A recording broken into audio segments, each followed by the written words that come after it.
Hello everyone, I'm your own The Asian Recapper. Today we're looking at Netflix's mystery thriller. As soon as this show came out, it became the #1 hit. The story is full of twists and turns. You absolutely can't guess who the killer is until the very last second. If you've already watched it, please don't spoil it for others. Okay, let's start today's story. In a dark little house, a woman is playing games with two children. Suddenly, they hear the door opening. The woman immediately makes the children stand in a line with her. A man walks in and starts checking everyone's hands, front and back. The two children pass the check and get a cookie as a reward. When it's the woman's turn, she can't stop shaking. The man warns her in a low voice that she can't cry in front of the kids because that's the rule. That night, the woman escapes with her daughter. She runs through a dark forest but soon got hit by a car on the road. Then the scene shifts towards the ambulance. The woman is badly hurt. The doctor asks for her name and blood type. The girl says her mom's name is Lena, and she has Rh negative blood. Meanwhile, Detective Xiao Yi is looking into this hit-and-run accident. The car that hit Lena drove away and disappeared completely. Xiao Yi is curious because there are no houses or tourist spots nearby. So why would a mother and daughter be wearing pajamas in a dark forest? At the hospital, Lena is rushed into surgery. Her daughter wanders around the empty hospital. A nurse comes over, and the girl automatically holds out her hands to be checked. The nurse asks the girl her name, and she says she's Hannah. The nurse, whose name is Ruth, takes Hannah to an office and gives her a sweater to keep warm. After sitting down, Ruth asks Hannah if she knows what hit and run means. Little Hannah answers like a robot, as if she's reciting from a textbook. She also tells Ruth that the driver who hit her mom didn't run away right away. He waited until the ambulance came, then left. She says her mom is always messing things up, bumping her legs when she walks, falling in the toilet, and needs help with everything. Ruth asks curiously if her mom drinks a lot. Hannah shakes her head, leans close to Ruth, and whispers that mom wants to kill dad. Late at night at the National Criminal Investigation Bureau, an officer named Guide is looking through case reports. He accidentally comes across the hit-and-run case that just happened. After reading the details, he calls a married couple on his phone. The couple was already asleep, but when they hear the victim is a blonde woman around 30 years old, they immediately rush to the hospital. At the same time in the hospital, doctors are trying to save Lena's life. Halfway through surgery, the monitor suddenly shows a blood type rejection warning. The main doctor asks his assistant to confirm the patient's blood type. The assistant says the hospital records show she has Rh negative blood, and he didn't make a mistake. Outside the operating room, little Hannah is drawing. Ruth notices the girl seems to be drawing her home, but strangely, all the windows in the drawing are sealed up like a prison. Ruth asks about Hannah's family situation. Hannah says besides her mom, she has a brother named Jonathan. Their house really doesn't have windows. They use an air circulation machine to get fresh air. Once the machine broke, and Dad came to fix it. Ruth asks where Hannah lives, but little Hannah refuses to answer. Ruth guesses that Hannah might have been held prisoner, so she tells this to Ada and Xiao Yi, who just arrived at the hospital, and calls in a psychologist. Detective Ada, who's handling this case, wants to meet Hannah. Ruth brings everyone to the office. When Hannah sees people coming, she immediately stands up and holds out her hands to be checked. Ada jokes that she doesn't want to arrest her. Ruth on the side explains that the little girl does this with everyone.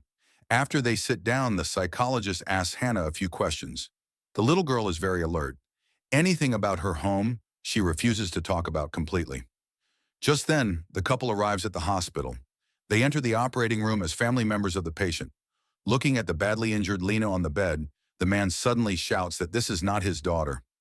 After leaving the operating room, the man sees Gade, who just got to the hospital. He walks up to Gade looking disappointed and says that 13 years ago, Gade promised him he'd bring Lena back. Then he walks away angrily and runs right into Hannah, who's coming to see her mom.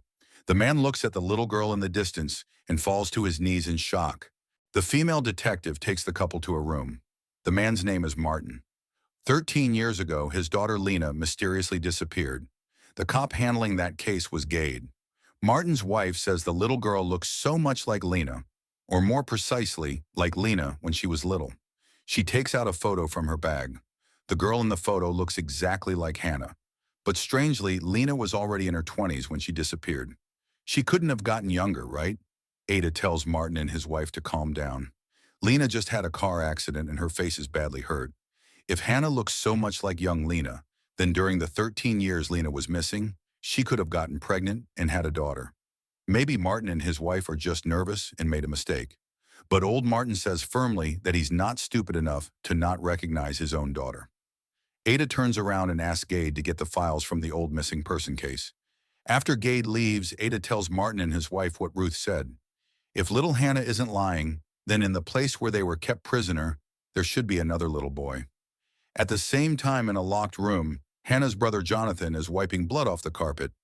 Not far away, a man is lying on the ground, seemingly already dead. After collecting DNA samples, Ada tells Martin and his wife to go home first, but old Martin insists on staying at the hospital to wait for results. Before leaving, Ada asks about Lena's blood type. Martin's wife says Lena has AB blood type, same as her. After hearing this, Ada finds Gade and asks about the details of the disappearance 13 years ago. Gade admits he's Martin's neighbor. He watched Lena grow up. This is the first clue they found in 13 years. Before this, they tried every method possible, but couldn't find a single trace. Lena just vanished into thin air. After Ada leaves, Gade comes to the hospital room. He opens the woman's hand. Strangely, this woman has the same scar on her palm as Lena, but with a small difference. He's very certain the woman in the bed is definitely not Lena. Old Martin didn't make a mistake. Gade is completely confused. He unconsciously asks the woman who she really is. The woman in the bed suddenly wakes up, gasping for air. A man's voice echoes in her head. The monitor starts beeping loudly. Nurses rush into the room, push Gade aside, and keep comforting the woman on the bed. But that man's voice keeps echoing in her ears. An hour later, Ada rushes from the hospital to the crime scene. Based on little Hannah's statement, there should be another boy where they were imprisoned. So the hit-and-run case has been upgraded to a kidnapping and imprisonment case. The police send out a large team to search. Police dogs find a piece of fabric that Lena tore when she escaped, caught on a wire fence nearby. The area surrounded by the wire fence seems to be an abandoned military base. Ada calls in special forces to force open the gate of the military base. Just then, a man drives up and warns everyone that this is a military-restricted area and no one can enter without permission. Ada asks him to show ID and provide his supervisor's contact information. The man says he's only responsible for patrolling the outside and doesn't have the authority to contact his superiors. Ada is desperate to save people, so she orders the special forces to go in. A group of people rush in, but shortly after entering, there's a huge explosion inside the restricted area. Ada rushes in and sees a teammate injured on the ground, his right leg blown apart and bloody. An officer stops Ada, who's running wildly, saying the area is full of landmines. At the hospital, when Hannah wakes up, she asks where Grandpa went.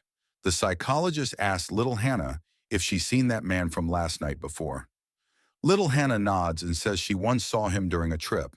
It's a secret between her and Mom. After leaving the office, Gade finds old Martin and asks if he's ever seen little Hannah before. The meaning is clear. He suspects this case might be related to Martin. Old Martin gets furious and says he would never kidnap his own daughter. Then he angrily pushes Gade away and leaves the room. At the same time, Hannah comes to the emergency room and secretly slips a piece of glass into her mom's hand. The little girl leans down and whispers that he's always with you. After little Hannah leaves, the woman in bed opens her eyes. Gade walks in and asks who she really is. The woman asks Gade back what kind of person Lena is. Gade says Lena is a very cheerful person. She was good at drawing but later studied law. Her future looked bright, but after attending a party, she mysteriously disappeared. According to other people's testimony, she drank a lot that night, but nobody knows where she went afterward. After hearing this, the woman gets emotional. Ruth sees this and convinces Gade to leave the room. On Ada's side, after the landmines are cleared, they find the place where Jonathan was supposedly imprisoned. Going inside, Ada sees a man lying on the ground. She shines her flashlight and walks to the man. She finds he's not breathing anymore. She lifts the hood covering the man's face, and a horrifying sight appears before her eyes. At the same time, Gade stays by the injured Lena's side. When she wakes up, he asks who she really is. The woman struggles to open her mouth. She says her name is Molly and she's been kidnapped for 5 months. The kidnapper is a man who locked her in a small house, dyed her hair blonde, and burned her hand with a hot iron used for roasting meat. Gade interrupts and asks about the little boy Hannah mentioned. Molly nods and says the kidnapper forced her to take care of two children. The children call her mom. The man who kidnapped her acts like he's her husband and keeps brainwashing her, saying they're a happy family. Gade asks Molly how she escaped. Molly says that night, when the man wasn't paying attention, she hit his head with a crystal ball and ran away. Just then, Gade's phone rings. It's Ada calling. She tells Gade they found the prison location in the military restricted area. There's a dead man in the house. The scary thing is the man died in a horrible way. His face was cut to pieces with a sharp object, like smashed tofu. Gade's eyes slowly moved toward Molly. Ada on the phone asks where the boy is. Hearing the phone call, Molly quickly says Jonathan is under the bed in the children's room. Luckily, the boy is safe, just scared. After Ada rescues Jonathan, she sends him to a children's welfare center. Earlier, the psychologist also sent Hannah there. But the little girl doesn't seem to like this place. She's very guarded about everything around her. After hanging up, Molly asks Gade to help contact her father. Gade agrees and shows Molly a photo of the dead man from the locked room. After looking at it, Molly gets emotional and strongly denies doing it. Gade gently comforts her, saying even if she did it, it would be self-defense at most. After leaving the hospital, Gade comes to the prison location. After searching around, he finds a drawing under the bedboard in the children's room. Earlier, Molly told Gade that Hannah had never left that room. But the man in the drawing is clearly old Martin. All the features match. Gade feels something's wrong the more he looks at it. Old Martin said he would never kidnap his own daughter. Yet after just one look at Molly, he was very certain that wasn't his daughter. Plus, little Hannah said she'd seen Grandpa and even drew old Martin under the bedboard. Could there be such a coincidence? Thinking about this, Gade takes a photo of the drawing with his phone and sends it to Martin's wife. Just as he puts down his phone, there's a shout from outside that there's a bomb here. Luckily, no one is hurt this time. Unfortunately, all the evidence disappeared with the explosion just now. After leaving the military restricted area, Gade and Ada go to the medical examiner's office. The examiner says the dead person was killed by heavy blows, and then his body was destroyed. The tool used to destroy the body was some kind of sharp object. They found remains of a crystal ball at the scene. After comparing, they found it was missing exactly the piece of glass used to destroy the body. Also, DNA test results show the dead man has no blood relation to the two children, and Hannah and Jonathan have the same mother but different fathers. Besides this, both children do have a blood relationship with old Martin. In other words, Hannah and Jonathan's birth mother is most likely the mysteriously missing Lena, and old Martin really is Hannah's grandfather. This kidnapping and imprisonment case probably has two more criminals still out there. They both had sex with Lena and made her have their children. 2 weeks later, Molly's father comes to take his daughter home from the hospital. Although her physical injuries are much better, psychological trauma won't heal easily. Molly can still hear that man's voice. When they arrive, Molly carries her luggage upstairs. Not far away, a man sits in a car, watching her every move. After getting home, while sorting her clothes, Molly finds a piece of broken glass. This is what little Hannah gave her in the hospital. Painful memories flood back, and that man's voice rings out again. Molly really wants to forget this nightmare. She goes to the bathroom, planning to dye her hair back to its original color. Just then, the doorbell suddenly rings. It's her neighbor who was asked by her father to bring Molly some things. After the neighbor leaves, Molly opens the door and carefully brings the things inside. But in the bag, she finds the cookies they ate when imprisoned and the same brand of hair dye. Meanwhile, Gade receives a report from a caregiver who found a human skull not far from the military restricted area. After initial examination, the medical examiner judges the skull's owner might be the missing Lena. When Gade hears this news, he can't help crying. Just then, Lena's mother calls. She heard the news on the radio. Gade tells her to wait a bit longer. A few days later, after detailed testing, the examiner finds the skull's owner isn't Lena after all. The reason for the wrong judgment is that Lena's DNA was found on a hair tie discovered with the skull. The examiner tells Gade and Ada that the skull's owner has been dead for 15 months. After hearing this, Ada falls into thought. Molly was kidnapped 5 months ago, and the skull's owner has been dead for 15 months. There's a 10-month gap. If nothing unexpected happened, there are probably other victims, because the kidnapper needs women to take care of the children. That night, Gade brings the latest autopsy report and tells Martin and his wife about the medical examiner's test results. After hearing this, old Martin isn't surprised.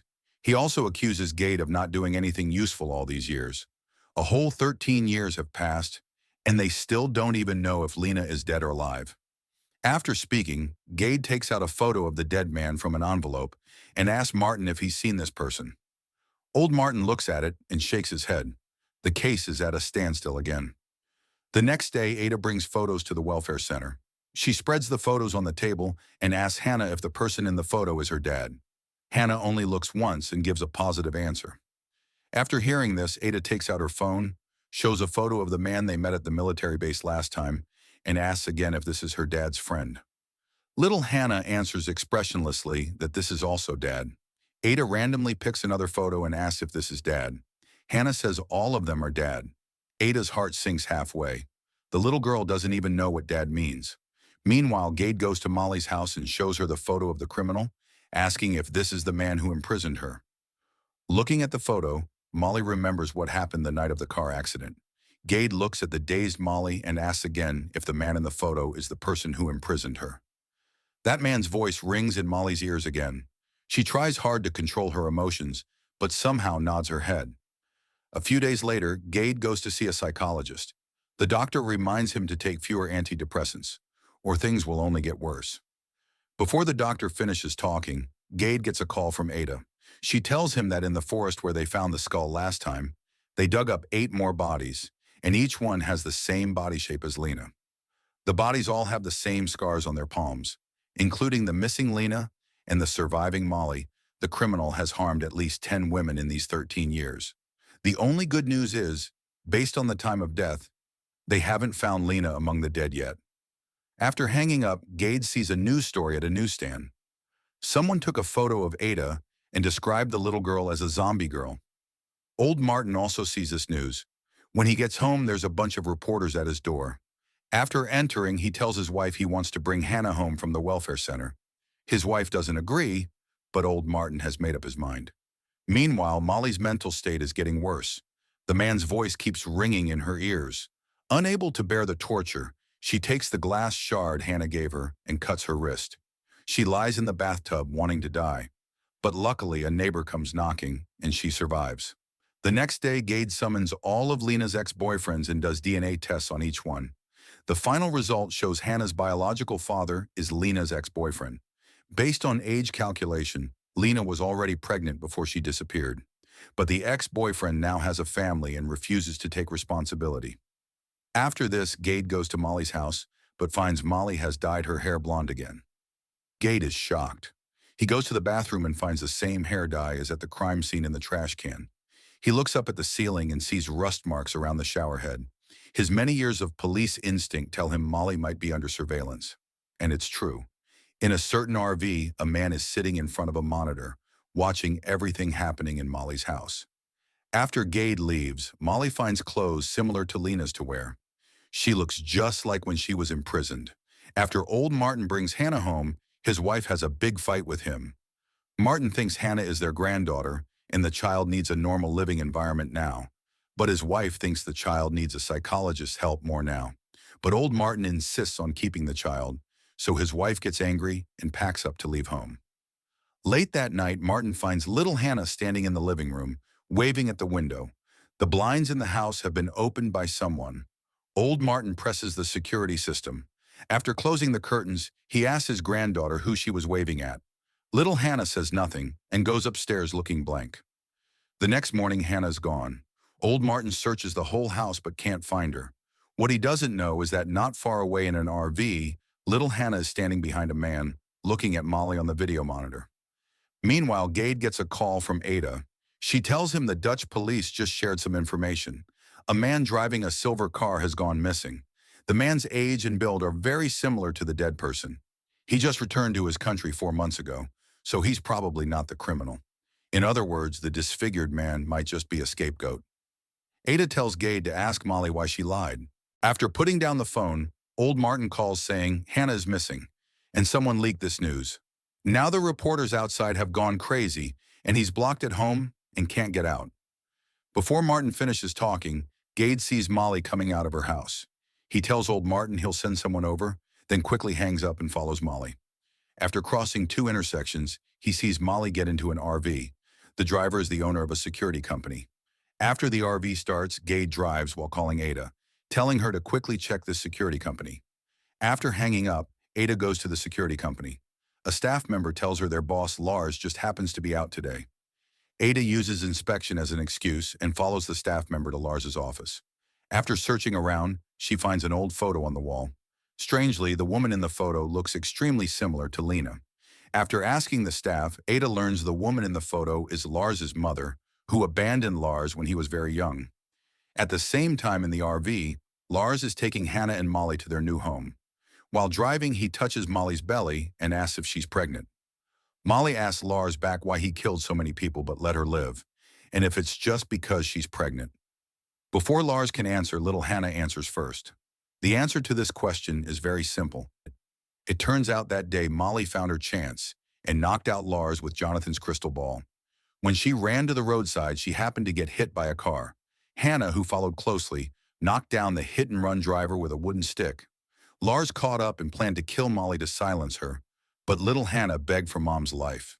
The reason was that Molly's storytelling voice was very similar to the first mom, so she begged her parents to keep this mom. Lars squatted down, reached out to wipe away his daughter's tears. To fulfill his daughter's wish, he called an ambulance for Molly. He also killed the hit-and-run driver, dragged him into the little house, and used glass to cut up his face to confuse the police's investigation. After doing all this, father and daughter made an agreement. When Molly got better, Lars would come pick them up and go home. The RV drives on the highway for a while. Molly says she needs to use the bathroom as an excuse. Lars says they'll arrive soon, but Molly says she can't hold it, so Lars has no choice but to stop the car. When the door opens, Lars grabs Molly's sleeve and pulls out the knife she hid there. The escape plan is exposed, so Molly has no choice but to turn around and go to the bathroom. Lars follows to the beach. Molly tells Lars to turn around. Lars reluctantly turns around. After Molly squats down, she takes out that piece of glass from her sanitary pad and pretends to faint. Lars comes forward to check. Molly seizes the opportunity and forcefully stabs the glass into Lars's throat. When Gade arrives at the beach, he sees Lars dying. He squats down and presses on Lars's wound, asking if Lena is still alive. Lars shakes his head. Gade then asks where he buried Lena. Lars says buried in her family's garden. After hearing this, Gade lets go of the hand pressing the wound, letting Lars die on the beach. The story ends here. After watching, you might think that's it, bad ending. But actually, what this show really wants to show is a special group of people with Stockholm Syndrome. The series tells 2 different syndrome reactions through Molly and Hannah's perspectives. During the 5 months Molly was in prison, she was looking for opportunities every moment. This is an extreme but relatively positive disease reaction. Little Hannah is completely opposite. In these 12 years, she witnessed her father imprisoning and killing women many times. In the constant process of changing moms, it's hard to imagine how she got through these years. This also caused another extreme reaction, choosing to accept and obey, then becoming the criminal's puppet. But the mistake isn't hers, because the influence of the living environment on children is far greater than genetic inheritance. What they have in common is that they both suffered shadows in this case that can never be erased. Okay, that's it for this episode. Remember to give me a like. If you have any movies or TV shows you want to see, you can send me a private message to tell me. See you in the next story. Bye-bye.